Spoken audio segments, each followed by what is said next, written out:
You are listening to the Final Say Radio Show, a Rappaport Media production, with your host Brett Rappaport and co-host John Rappaport. Ladies and gentlemen, we want to welcome Herb London to the show today. Herb, sorry, we're out of our normal studio, so where we are, we've actually had some information blockage. Well, Brett and John, it's always a pleasure to be with you. So happy to chat with you wherever you're located.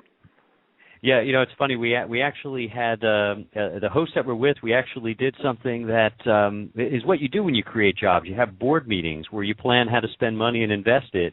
And the location we happen to be in happens to have some internet blockage, and one of the things it blocked is where we needed to get certain information. So we apologize for the cold entry, but of course, you know, you're always loved on the show, and it's welcome to the Final Say well, it's today. A pleasure to be with you, and congratulations, by the way. Oh, thank you very much. Oh, yeah. Herb, I want to get into, if we can, you wrote a thoughtful piece, as always, and it was interesting that the president felt it necessary. It's bad enough what he said the first time he chose to make comments regarding the Trayvon Martin and George Zimmerman case, but what he said the other day was, to me, the absolute opposite of what he should have said, and just more divisive rhetoric, but I'd like you to comment if you can. Well, the difficulty that we have in commenting on it makes me very angry when, in fact, the President of the United States is largely responsible for fomenting racial conflict. There is no doubt in my mind that there are a lot of questions associated with Trayvon Martin and the Zimmerman case that cannot be answered. But that's precisely why this jury of 6 made up its mind that there's reasonable doubt. Any sensible person would have come to the very same conclusion. Moreover, one of the things that you have to understand in assembling a jury is that the plaintiff's attorneys as well as the defense attorneys have an obligation and an opportunity to invite all kinds of questions from potential jurors. And they have peremptory challenges. If they feel a jury member is unfair or biased, that person is going to be challenged and will be taken off the jury. So you mean to tell me that despite the fact this was an open process and the plaintiff's attorneys representing Trayvon Martin and the Martin family still put together a jury of 6 racists? This is unbelievable. Not only is it unbelievable, it demonstrates a lack of knowledge about the American court system and our legal system. It is a combination of ignorance and an attempt to foment conflict in America. So for the president to buy into this is outrageous on every level. And for those rabble-rousers who obviously take advantage of racial conflict, this is another disgraceful episode in American life. Well, Herb, I'm glad you brought that up because you have this term low-information voters and people who never get beyond the headlines, and it's actually something that's amplified by social media, right? It's so easy to just throw something out like Republicans hate women. I mean, we saw these common themes over and over again, and the whole idea of a jury of its peers and the fact that people who otherwise should be society's educators and informers and instead use it as inflamed rhetoric is really disgusting. And in particular, how easy would it have been for the president to simply get up there and say, look, it's not my job to personally pass judgment on any case. That's why we have a jury system. We need to respect the Constitution and respect and understand this. And also for the president to be able to call out and actually point to, there's so many successes in society. I mean, if you look statistically at the number of black men and women who are in very high-ranking jobs in the political sector, in medicine, in science, and so many other facets of society. Instead, what you could look at is the huge delta. Forget the delta between white and black. The delta between very successful black men and women and extraordinarily unsuccessful black men and women, primarily in inner cities and areas run by Democrats through these years, are huge. So what I'd really like to see analyzed is what is the difference between those folks? Well, I think it's obvious. Self-respect, education, family structure, and in some cases simply taking advantage of the almost $16 trillion that have already been invested that so many people don't take advantage of. And you cannot blame society for failed systems that continue to throw money at failed programs. Well, there are so many things to say. For example, when you talk about the black advances that have been taking place in the United States, which is a part of the remarkable American story over the last 4 or 5 decades, the rise in the black middle class is one of the true American accomplishments, which no one ever talks about. You also have to talk about the crime that is overwhelmingly black against black crime, which you find all over the United States. And the other part that has to be mentioned is that the president himself received every advantage this society can possibly confer. From the time he was a pot-smoking kid from Hawaii, given a scholarship to one of the elite institutions in Hawaii, to the time he goes to Occidental and Columbia on full scholarship, without the slightest recognition of any kind of superior scholarship at Columbia. He ends up at Harvard Law School. He's elected to Harvard Law Review, doesn't write one article as the editor of Harvard Law Review, and is now catapulted into national office after having been in the state senate in Illinois without any distinguished record there. Now, this is all unbelievable. No, I agree with you wholeheartedly. There's something I noticed. He started off his speech and he said, that could have been me 35 years ago, or if I had a son. But he has 2 daughters, and no one would ever say anything ill about his daughters. They seem like very sweet, very smart, very nice girls they seem to be doing very well, growing up nicely, and I just wonder, why would his son be so different from the way his daughters. What's happening in the United States today is that obviously the president is playing to his constituency. And the constituency is the Reverend Sharpton constituency. These are the rabble-rousers. Yes. And they obviously are extortion artists who know how to play this game very effectively. They're on TV. They're given a major place in almost all of the networks. They are now continual spokesmen in behalf of racial attitudes in the United States. So he's playing to that constituency. And the reason is why. Why would he play to that constituency? Well, all you have to look at is the last results in the presidential campaign.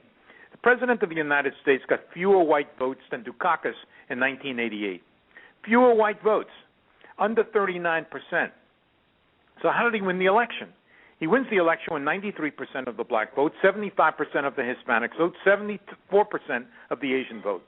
He's saying, in effect, is, you know something, no sensible white voters who obviously didn't support me, I don't really care about them. They're not important to me anymore.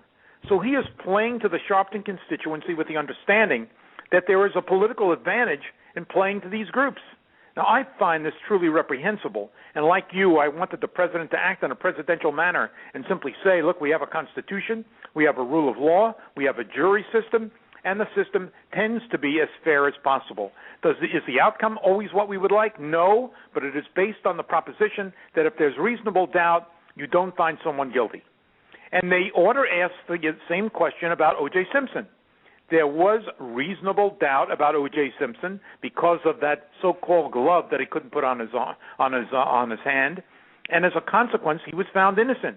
Where were the demonstrations? Did you see people in the streets who believed that it was unfair of the jury to come to that conclusion? So, it seems to me that what you have is you've got a double standard, number one, and you've got a president who's obviously playing to the constituency that means most to him politically. Very, very good point. When I look at this at two levels. One, I want to comment on Al Sharpton and Jesse Jackson and the other, let's just call them race baiters. How far we have come from the I would call them great days of Martin Luther King Jr. Not that things were good because he really had something that he needed to change and he accomplished it. But look at the difference between a man, just a wonderful guy like Martin Luther King Jr., and then what we have today, including the president and Eric Holder and so many others within this administration or the activist organizations that work with them. Well, the one thing that set King apart is that King said, judge a man by his character, not by his skin color. Mm-hmm. So if you're judging him by his character, then obviously his intelligence, his respect, his understanding, the characteristics that would go into what you would find in a juror. And so why is it that those people who are unhappy with the decision of this jury claim that it was racist and it was based entirely on color? Moreover, how did you create something called a Hispanic white, which is the way in which Mr. Zimmerman is portrayed in the New York Times? What do you mean a Hispanic white? What is that? I mean, I know what Hispanic is. I know what Caucasian is. I know what white is. But a Hispanic white? Obviously, this is an invention. It's an invention designed to play to this constituency. It is an invention designed to suggest that Zimmerman, right from the outset, was a racist who was looking for some sort of action against blacks. And again, there's no evidence to support any of this. In fact, this case has relatively little to do with racial behavior at all. But try to convince Al Sharpton of that, particularly since Al Sharpton has more suits than I do, a better car than I do, and obviously a lot more money than I do. And how did that all happen if the guy is bankrupt? Because he is capable, as an extortion artist, of generating great income for himself from a variety of different institutions that do not want demonstrations in front of their headquarters. That's another fine point. Let's just sum this up as just one big missed opportunity, because the president could have tried to unite the American people. Instead, he chose the opposite course and more of the same. But, Herb, I'd like to, if we can, switch to a little bit of an economic discussion, because the president is back out there on a speech tour to try to, talk about the wonderful things he's done since he's in office and how great, the economic reality is. Of course, we all know differently. But I find it very interesting that he's back out there talking about the jobs in the economy 5 years into this, because if things were really doing so well with jobs in the economy, he wouldn't have to make them the keynotes of his speeches. It's just more of the same, in my opinion. Well, the speeches are designed to create yet another false impression. The unemployment rate is listed at 7.5%, but if you add to that calculus those people who have dropped out of the job market, the real unemployment rate is closer to 12%. So 12% of the American people are now unemployed or unemployable. And the president keeps talking about the advantages that have occurred during his years.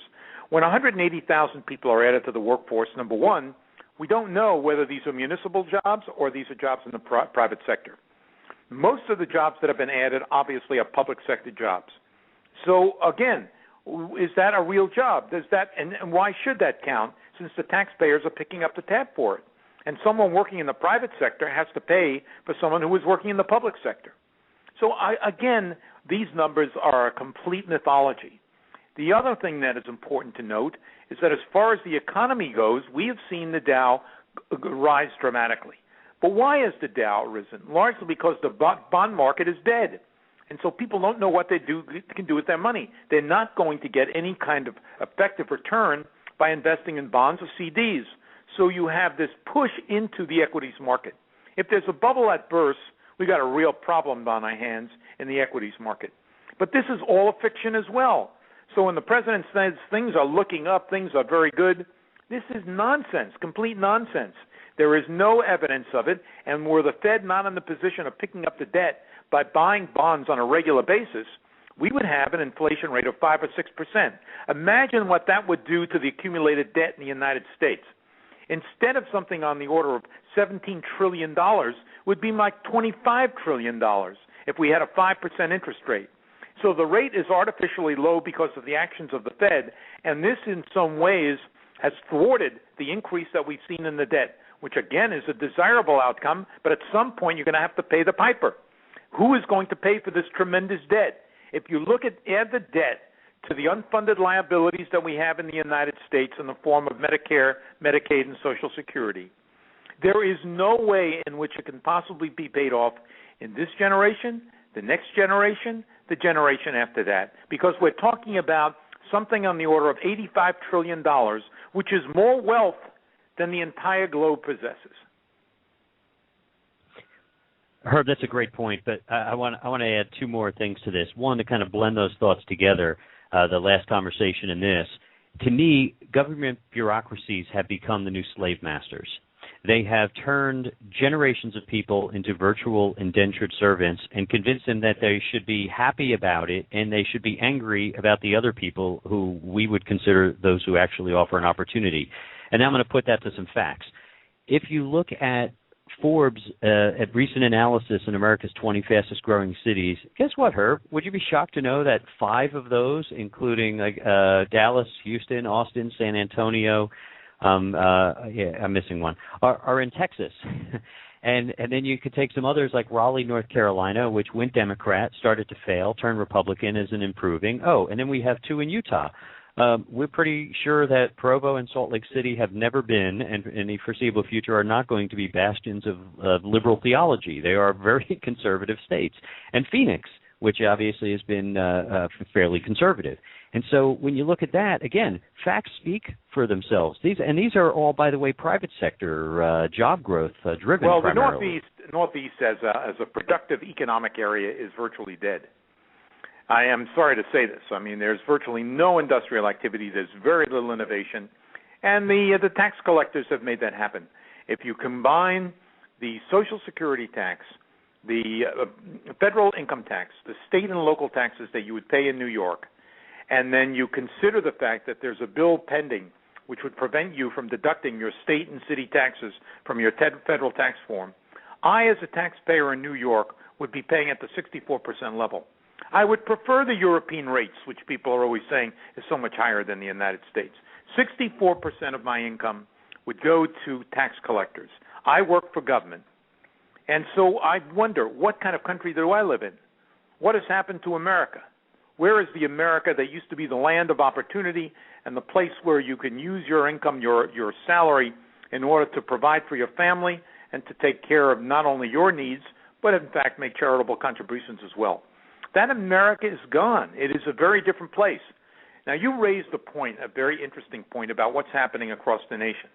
The Democrats have a strategy, and they're very clever. And they've invested a lot of time and personnel and power in doing one thing, only one thing, and that is attempting to convert Texas from a red state into a blue state. If that were to happen, there is no way in which you could develop a scenario where a Republican ever wins the presidency again. There is no scenario.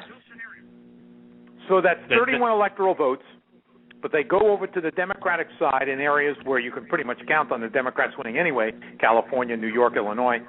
So it's over. There is no Republican that could ever be elected. And it wouldn't make any difference whether, in fact, it was George Washington or Ronald Reagan running on the Republican line. If that were to occur, if Texas becomes a Democratic state, the ball game is over. We live in a one-party system, and it's a party that is made up of takers, not givers. Well, here in Houston, we had that very conversation with several people yesterday, and it is concerning. And I think you're 100% right. I mean, because when you add up New York, California, and Texas, throw in, even occasionally with Florida and Virginia, it's done. I mean, all because you can't possibly match it. Right. Yeah.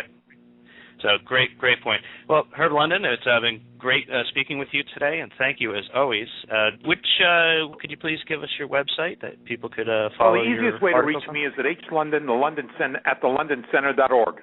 hlondon@londoncenter.org. Excellent. I'd love you to so hear much from your listeners, so please have them give me a call, or I should say an email. Okay, sounds great. Thank you again. That's Herb London. Thank you. All the best. All right, take Bye-bye. care. You too. Bye.